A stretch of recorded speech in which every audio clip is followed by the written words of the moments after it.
हरिशरणम जय गो माता जय गोपाल। मेरे प्यारे दर्शकों, आप सभी का राजपुरोहित एक्सट्रो चैनल पर कुंभ राशि वालों का ये जो शुभारंभ हो चुका है, मई का महीना कैसा रहेगा, इसकी प्रेडिक्शन के ज्योतिषीय कार्यक्रम में स्वागत अभिनंदन करता हूं। सज्जनों, सबसे पहले ये ज्ञात हो जाए कि कुंभ राशि से कौन कौन से नामाक्षर वाले व्यक्ति बिलोंग करते हैं। तो जिनका भी नामाक्षर गु गे को, सा सी सु से सो और दा अक्षर से बिलोंग करता हो, अब अंग्रेजी के भी इन्हीं शब्दों से उच्चारण होते हुए नाम जिनका बना हुआ है, वो सारे के सारे कुंभ राशि से बिलोंग कर रहे हैं। तो कुंभ राशि वालों के लिए चार्ट आपके समक्ष है, आप देख रहे हैं। 1 मई के दिन ग्रहों की कैलकुलेशन कुछ इस तरीके से यहाँ पे है 11। तो कुंभ राशि का चार्ट है, 1 मई के दिन की ये ग्रहों की पोजीशन है। अब मई के मिड में भी कुछ ग्रहों की कैलकुलेशन बदलेगी, वही सारी चर्चा हम इस पूरे एपिसोड में करेंगे और किस तरीके से नवग्रह अलग अलग तरीके से पोजीशन बदलते हुए कुंभ राशि वालों में अलग अलग जीवन के कई आयाम होते हैं। जैसे बिजनेस अलग पार्ट है, फैमिली अलग पार्ट है, खेल कूद, मनोरंजन, हेल्थ, फिक्स डिपॉजिट, ये बहुत सारे हिस्से होते हैं। उस सब विषयों को मिला के एक पूरी लाइफ बनती है। तो कौन कौन से हिस्सों को किस तरीके से नवग्रह प्रभावित करेंगे उसका ब्यौरा देंगे, और साथ साथ में जब वीडियो पूरा हो जाएगा तो जहां जहां हमें लगेगा कि भाई इस पक्ष को मजबूत करने के लिए रेमेडी की आवश्यकता है, तो फिर हम रेमेडी के संकेत भी आपको करेंगे। कोई ज्यादा बड़ी रेमेडियां नहीं बताने वाले हैं जिससे बड़ा खर्च हो, छोटी छोटी रेमेडियां हैं, आमतौर पे उसको आप फॉलो कर सकते हो, तो उसके नकारात्मक प्रभाव ग्रहों के उससे आप बच सकते हो। सज्जनों, तो इस वीडियो को पूरा वीडियो फॉलो करें कुंभ राशि वाले, ताकि आपको सारी चीजों के बारे में विस्तार से नॉलेज हो जाए। तो आप देख रहे हैं कुछ इस कैलकुलेशन के हिसाब से कुंभ राशि में राहु जो है काफी समय से बैठा है। तो राहु जो है वो छाया प्लानिट है, शनि के घर में आके बैठा है, तो कुतर्क खूब देता है, दिमाग को खूब दौड़ाता है, भ्रम खूब देता है, प्लानिंग बहुत अच्छे से करवाता है। पर जितनी प्लानिंग अच्छे से होती है उतनी जमीन पे क्रियान्विति हो ये आवश्यक नहीं है। अगर आप सिर्फ कंसल्टेंसी का काम कर रहे हैं, सोचने का, मैनेजिंग का काम कर रहे हैं, और आपसे कुछ लोग एडवाइस ले रहे हैं, तो ऐसे लोगों को आप बहुत शानदार एडवाइस दोगे पूरे मई महीने में। वैसे तो ये पिछले 1 साल से ही थॉट प्रोसेस तो आपका बहुत एडवांस रहेगा, टेक्नोलॉजी के दुनिया के क्षेत्र में तो बहुत ज्यादा एडवांस रहेगा। हर विषय पे आप अपना नॉलेज, अपनी एक अलग राय रखते हुए नजर आएंगे इस मई महीने के अंदर। राहु के ऊपर गुरु की दृष्टि होने से निश्चित तौर पे आपका विवेक जो है आध्यात्मिक, स्पिरिचुअलिटी और गुड वे, विशेष करके शिक्षा, आईटी के क्षेत्र में, और गुप्तचर विभाग जो होते हैं, इनोवेशन का जो विभाग होता है, उसमें भी गुरु की राहु के ऊपर दृष्टि होना, विशेष करके केमिकल साइंस और ये जो अपने जो सुरक्षा विभाग से रिलेटेड जितने भी हम युद्ध सामग्री बनाते हैं या ड्रोन बनाते हैं या टेक्निकल ऐसी चीजें जो विशेष करके युद्ध सामग्रियों में काम आती है, गुरु की दृष्टि होने से वो सही तरीके से इनोवेशन की ओर बढ़ेगी। सज्जनों, राहु के बाद में बात करते हैं, मंगल आपका 2nd हाउस में बैठा है। कहाँ का मालिक है? 3rd हाउस का मालिक है, और कर्म हाउस का मालिक होकर के 2nd हाउस में बैठा है।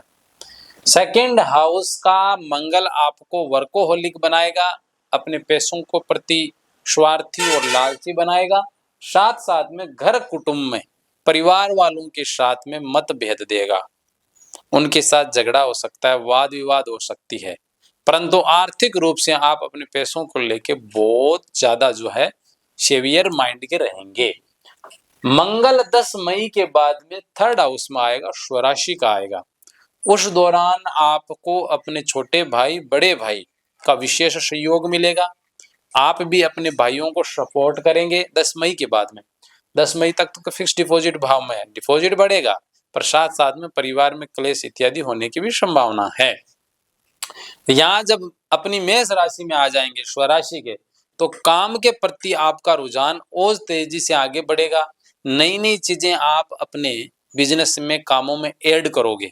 किसी भी क्षेत्र में लगे हुए हो, उसमें भी विशेष तौर पे जो लोग होटल लाइन का काम कर रहे हैं, खाने पीने की चीजों का, ग्रोसरी स्टोरेज का जो लोग काम कर रहे हैं, डिफेंस का काम कर रहे हैं, जो लोग स्पोर्ट्स के आइटम्स बना रहे हैं या स्पोर्ट्स क्षेत्र में ट्रेनिंग दे रहे हैं, कंसल्टेंसी का काम कर रहे हैं, आर्मी और पुलिस विभाग में जो लोग लगे हुए हैं, सुरक्षा से रिलेटेड किसी भी डिपार्टमेंट में आप लगे हो।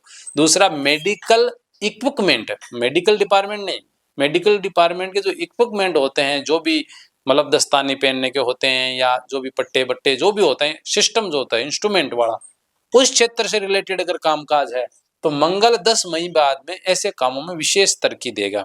विदेश योग भी मंगल बढ़ाएगा। टूर एंड टूरिज्म के काम में जो लोग एंगेज्ड हैं, लगे हुए हैं, उनको भी अचानक से लाभ होने की संकेत और ऐसी योजनाएं बनेगी। मंगल फिक्स डिपॉजिट में बैठ के आपके गुरु के ऊपर भी दृष्टि भी देगा। 10 मई तक आपके बच्चों के स्वास्थ्य का ख्याल रखने की आवश्यकता है। गाइड डायरेक्शन में आपके बच्चे न चले जाएंगे, आपके बच्चों की कहीं चोट न लगे। अगर प्रेम संबंध में कहीं भी हो तो ब्रेकअप न हो जाए या कोई मतभेद न हो जाए। 10 मई के बाद में जब मंगल यहाँ थर्ड हाउस अपनी राशि में आ जाएगा तो अपनी चौथी दृष्टि से शत्रु भाव को देखेंगे। थर्ड हाउस का गोचर बहुत शानदार होता है, स्वराशि का है। 10 मई के बाद में किसी भी प्रकार का वाद विवाद, कानूनी प्रपंचों में अगर फंसे हुए हो तो उसमें एक झटके से मंगल आपको निकालता हुआ नजर आएगा। लगभग 40 दिन तक यहाँ पे दृष्टि रखेगा, मतलब अपने प्रतिस्पर्धियों के साथ लोहा लेते हुए अपना और पॉजिटिव रिजल्ट आप लेके आओगे। गुरु मंगल की यहाँ से 7वीं दृष्टि जो है आप देख रहे हो अष्टम भाव पे, और 8वीं दृष्टि जो 9वें भाव के ऊपर भी है। ये 10 मई तक की जो दृष्टियां हैं इस क्षेत्र में जब तक रहेगी तो पिता के साथ में मतभेद न हो, और गाड़ी मोटरसाइकिल इत्यादि चलाते समय इस 10 मई तक ख्याल रखना है। उसके बाद में मंगल की दृष्टि बहुत शुभ हो जाएगी। तीसरे हाउस से आपकी 7वीं दृष्टि भाग्य भाव पे और 8वीं दृष्टि कर्म भाव वृश्चिक स्वराशि के ऊपर रहेगी। अगर देखा जाए तो मंगल का कैलकुलेशन एग्जैक्ट रूप से 10 मई के बाद में कुंभ राशि वालों के लिए बहुत ज्यादा पॉजिटिव जाने वाला है, विशेष करके प्रोफेशन की दृष्टि से और विवादों की दृष्टि से सुलटवारा हो जाएगा, आपका न्याय हो जाएगा, चीजें जो है कैलकुलेशन आपके पक्ष में हो जाएगी। सज्जनों, अब देखो आप शनि भी 10 मई तक मंगल के साथ में युति कर रहा है, तो 10 मई के तक तो कुटुंब परिवार में विवाद न होए। वाणी पे संयम रखने की आवश्यकता है। आंख कान नाक मुंह इसका भी ध्यान रखना है। स्क्रीन पे एलर्जी हो सकती है, आंखों में कोई बीमारी न आ जाए, कान में कोई दिक्कत न आ जाए, कुटुंब में किसी भी प्रकार का वाद विवाद न हो, इस चीज का आपको ख्याल रखना है। शनि जो है यहाँ से तीसरी दृष्टि दे रहा है आपके चौथे भाव के ऊपर, शुक्र को दृष्टि दे रहा है। तो शनि किसका मालिक है? द्वादश भाव का भी मालिक है, लगन का भाव फिक्स डिपॉजिट में बैठा है, चौथे भाव के ऊपर दृष्टि भी दे रहा है। तो आपकी पत्नी और आपकी माताजी के बीच में रिलेशन अच्छा रहे, इस चीज का आपको थोड़ा ख्याल रखना है। किसी भी प्रकार की छोटी मोटी बात हो जाती है सास बहू के अंदर, तो उसको राई का पहाड़ बनाने की आवश्यकता नहीं है, उसको आराम से बैठ के सॉर्ट आउट कर ले तो अच्छा रहेगा। और अपने पशुधन का थोड़ा ख्याल रखना, स्वास्थ्य का। शनि की यहाँ से 7वीं दृष्टि जो है आपकी अष्टम भाव के ऊपर भी है, तो गाड़ी मोटरसाइकिल इत्यादि चलाते समय ध्यान रखें। अचानक खान पान से एलर्जी होकर स्वास्थ्य खराब न हो, इस चीज का भी ध्यान रखें। और यहाँ से शनि की जो 10वीं दृष्टि है वो रहेगी अर्निंग हाउस के ऊपर, तो स्वास्थ्य खराब हो जाना, घर में क्लेश हो जाना पारिवारिक रूप से, तो निश्चित रूप से अर्निंग भी प्रभावित होती है, क्योंकि हमारा डेडिकेशन नहीं रह पाता है उसमें, और जाते भी साढ़ी साथी भी का प्रभाव भी नजर आएगा। कुंभ राशि में जाती हुई साढ़े साथी जो है ना, वो पारिवारिक क्लेश और स्वास्थ्य में गिरावट देती है, पर आर्थिक रूप से तो फिर भी उन्नति करती है। सज्जनों, बात करते हैं सूर्य की। सूर्य आपका कारक कहाँ का है? पार्टनर भाव का कारक होके बल भाव में बैठा है, वो भी अपनी उच्च की राशि में बुध के साथ में। बुध आदित्य योग बना रहे हैं, तो अपनी पत्नी का स्वास्थ्य अच्छा रहेगा, आपके लिए उनका मनोबल काम करेगा। अगर आपने पार्टनरशिप में किसी भी प्रकार का काम करा, विशेष करके खाने पीने का काम कर रहा है, बड़े क्षेत्र में बड़े लेवल पे काम कर रहा है, पार्टनरशिप में व्यापार है, साझेदारी में, तो उसमें आपकी पार्टनर आपका हाथ भी बटाएगी, आपको सहयोग भी करेगी, ये बहुत अच्छी बात है। खान पान की दृष्टिकोण से भी आप जो है ये मई महीने के अंदर एंजॉय करते हुए नजर आएंगे विथ पार्टनर। सज्जनों, बुध आदित्य योग भी बन रहा है। ये जो सूर्य और बुध की जो ये युति है, ये यहाँ पे रहेगी 14 मई तक, क्योंकि 14 मई के बाद में बुध जो है आपका सेकंड इसमें वृषभ राशि में 4th हाउस में आ जाएगा, और सूर्य 15 मई के बाद में 4th हाउस वृषभ राशि में आ जाएगा। तो सूर्य का गोचर यहाँ बैठ के बहुत अच्छा है, आपका मनोबल अच्छा रहेगा, सरकारी तंत्र से आपको सहयोग मिलेगा, परंतु बौद्धिक दृष्टि से थोड़ा सा ध्यान रखना है। बुध यहाँ पे साथ में भी है, सूर्य के साथ में आपकी बहन है, मौसी है, बुआ है, भतीजी है, ऐसे रिश्तों के साथ में आपको स्नेह में रिश्ता रखना है मई महीने के अंदर। इस चीज का विशेष गौर कर लें सज्जनों। 14 मई और 15 मई के बाद में यही बुध आदित्य योग बनेगा वृषभ राशि के अंदर 4th हाउस में। बुध का गोचर यहाँ अच्छा है पर सूर्य का अच्छा नहीं है। बहन के साथ अच्छा रिश्ता रहेगा, योजनाएं अच्छी बनेगी। किस किस क्षेत्र में? प्रॉपर्टी के क्षेत्र में, जमीन के संबंध में, कोई मकान बनाना है, प्रॉपर्टी खरीदनी है, फ्लैट लेना है कहीं पे, शेयर इत्यादि में, कृषि विभाग के क्षेत्र में प्लानिंग आप बहुत अच्छी बनाओगे, पर उसको जमीन पे एक्शन में लाना थोड़ा सा आगे मेहनती और या थोड़ा चिड़चिड़ापन लाते हुए वो काम जो है सक्सेसफुल की ओर जाएंगे, परंतु इस क्षेत्र में आपको आर्थिक उन्नति भी होगी। ठीक है ना। अब बात करते हैं शुक्र की। शुक्र जो है वृषभ राशि का आपका 4th हाउस में बैठा है, विशेष करके 15 मई तक। 15 मई तक शुक्र ने ये डिसाइड कर लिया है, वैसे तो 15 के बाद में 3rd हाउस में गुरु के साथ में आ जाएंगे। शुक्र इस पूरे मई में डिसाइड कर लिया है कि आपको अपनी माँ का आशीर्वाद देना है, आपको डेयरी उद्योग, कपड़ा उद्योग और प्रॉपर्टी के क्षेत्र में लेडीज से रिलेटेड जितने भी काम हैं, विशेष करके माताएं बहनों को और ज्यादा आर्थिक लाभ इन फील्ड से होने वाला ही है, इसमें कोई दो राय नहीं है। जो लोग ब्यूटी पार्लर का काम कर रहे हैं, फैशन डिजाइन का, आर्ट का, सिंगिंग का, कलाकारी के क्षेत्र में जो लोग एक्टिव है, कुंभ राशि वाले, वो इस मई महीने में अपनी तरक्की करते हुए आपको नजर आएंगे सभी सज्जनों। उसके बाद में बात करते हैं गुरु। गुरु आपका 5th हाउस में बैठा है। गुरु एजुकेशन के कारक भी हैं और कारक भाव में बैठे हैं। कहाँ के मालिक होकर के? एक तो आपके गुरु है अर्निंग हाउस के मालिक, और एक है फिक्स डिपॉजिट के मालिक होकर के 5th हाउस में बैठ के डायरेक्ट दृष्टि भी दे रहे हैं। कहाँ पे दृष्टि दे रहे हैं? अपनी धनु राशि को, स्वराशि को, अर्निंग हाउस को ही। तो जहां शनि ने थोड़ा सा डिस्टर्ब किया अर्निंग को, वहीं पे गुरु ने अर्निंग को बहुत तेजी से आगे बढ़ा दिया सकारात्मक रूप से। ससुराल पक्ष से पूरा सपोर्ट मिलेगा।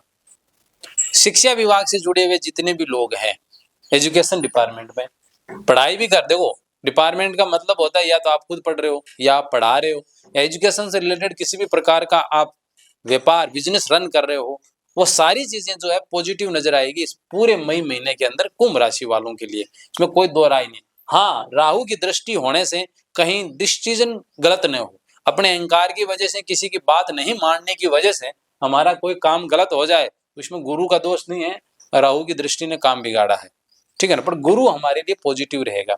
गर्भवती माताएं बहनें थोड़ा सा स्वास्थ्य का ख्याल रखें। बाल बच्चा होता है तो वो बहुत भाग्यकारक होगा आपके लिए, आपके परिवार के लिए, खुद के लिए भी। शिक्षा के क्षेत्र से जुड़े हुए या स्पिरिचुअलिटी में जो प्रैक्टिस कर रहे हैं, कथावाचक है या आध्यात्मिक कंसल्टेंसी का या एक्स्ट्रोलॉजी का काम कर रहे हैं, गाइडेंस देने का काम कर रहे हैं, उन लोगों के लिए भी मई का महीना बहुत सुंदर रहेगा। गुरु के यहाँ से 5वीं दृष्टि भाग्य भाव के ऊपर भी है, तो आप मई महीने में कहीं अपने इष्ट के वहां यात्रा के लिए जाएं, दर्शन के लिए जाएं, वहां दान पुण्य करें, यज्ञ हवन करें, तो कोई बड़ी बात नहीं है, ये एक अच्छा संयोग बनेगा। परिवार के साथ में जाइए आप तीर्थ करने के लिए, इससे लाभ होगा, हानि नहीं है। और 9वीं दृष्टि जो है आप देख रहे हो अपने लगन के ऊपर भी है, तो ये दृष्टि जो है आपका वैचारिक दृष्टि से और कंफ्यूजन को क्लियर करके रखेगा इस मई महीने के अंदर, तो गुरु बेस्ट है। अब चलते हैं केतु महाराज की तरफ। केतु पार्टनर भाव में सिंह राशि का बैठा है। निश्चित तौर में पत्नी के स्वास्थ्य का ध्यान रखने की आवश्यकता है, विशेष करके पेट में उनकी एलर्जी हो सकती है। उनके स्वास्थ्य खराब होने से आपके कामों में जो गति है वो थोड़ी बहुत अप्स एंड डाउन्स हो सकती है, इस चीज का ख्याल रखना है। चंद्रमा आपका भाग्य में तुला राशि का बैठा है। वृषभ में उच्च का होता है, वृश्चिक में नीच का होता है, परंतु यहाँ तो शुभारंभ में बहुत अच्छी पोजीशन है चंद्रमा की, तो मन प्रसन्न रहेगा, निश्चित रूप से अच्छी प्लानिंग बनेगी। विवाह शादी इत्यादि में जाने का, मनोरंजन करने का भी अवसर आपको 101% जो है मिलने वाले हैं। तो ये ओवरऑल मैंने आपको सभी ग्रहों की कैलकुलेशन बताई है फॉर कुंभ राशि। तो प्रिय बंधुओं, अब कुछ रेमेडी बताने की आवश्यकता तो है और उसको फॉलो भी करना है।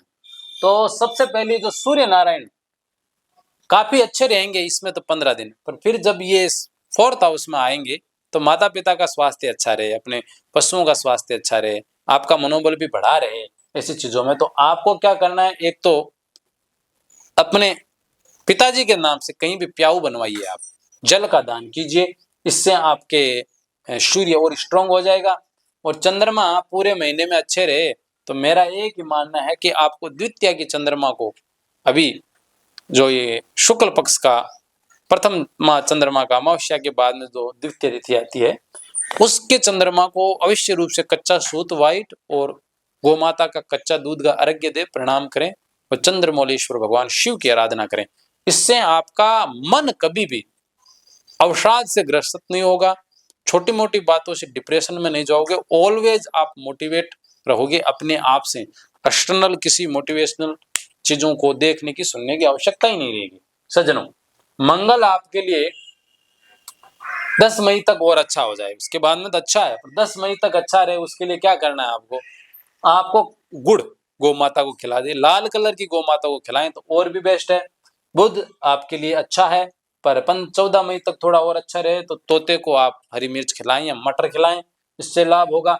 शनि को अच्छा करना बहुत जरूरी है, तो शनि को आप जो है, यमराज की सवारी भैंसा है और यमराज के छोटे भाई शनि है, तो आप भैंस को जो है रोटी खिलाएं तेल से चौपड़ करके, ठीक है। राहु आपका अच्छा रहे, फर्स्ट हाउस में है, कैलकुलेशन अच्छी रहे तो दूध का उपयोग आप नहाते समय थोड़ा सा कच्चा दूध डाल दें, इससे आपका मन प्रसन्न रहेगा। सप्तम हाउस में केतु का गोचर श्रेष्ठ नहीं माना जाता है, तो केसर और पीले कलर का कोई भी तिलक निकाल करके ही अपने दैनिक प्रोफेशनल लाइफ को स्टार्ट करें। इससे आपके ये जो थोड़े बहुत नेगेटिव इफेक्ट कहीं कहीं नजर आए हैं, वैसे ओवरऑल जो है कुंभ राशि इस मई महीने में I think going show good. सज्जनों, और अधिक अगर आप किसी भी प्रकार के ज्योतिषीय परामर्श राजपुरोहित एक्सट्रो के माध्यम से चाहते हो तो जो नंबर दिए हुए हैं ऑनलाइन 7230888091, सुबह 8 से लेकर के शाम को 8 बजे के मध्य में आप कभी भी फोन करिएगा। हम बिना किसी पाखंड के, विदाउट हिपोक्रेसी, हम कोशिश करेंगे कि आपको वैदिक ज्योतिष के माध्यम से आपका मार्गदर्शन कर सकें। हरि शरणम, जय गौ माता, जय गोपाल।